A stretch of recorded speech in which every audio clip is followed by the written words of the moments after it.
امام علی علیہ السلام کی خدمت میں ایک شخص آیا اور عرض کرنے لگا، یا علی، میں نے زندگی میں بہت گناہ کیے، بہت غلط فیصلے کیے، اسی کی وجہ سے میری زندگی بہت خراب ہو چکی ہے، اب تو جینے کا بھی من نہیں کرتا۔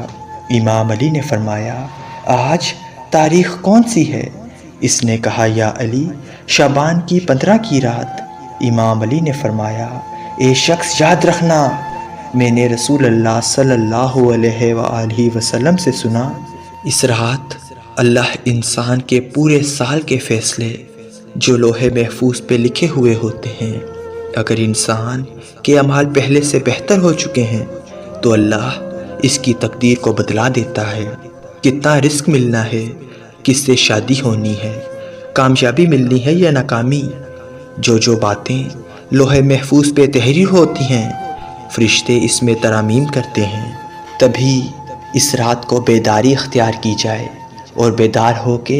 اللہ کی عبادت کی جائے، تاکہ اللہ راضی ہو کے انسان کی تقدیر کو بدل دے۔ بس جب بات یہاں تک پہنچی تو وہ شخص رونے لگا اور رو کے کہنے لگا، یا علی، میں نے بیتی زندگی میں سوائے نقصانات کے کچھ نہیں دیکھا، قدم قدم پہ صرف غلط فیصلے ہی کیے اور نہ ہی اللہ کی عبادت کی،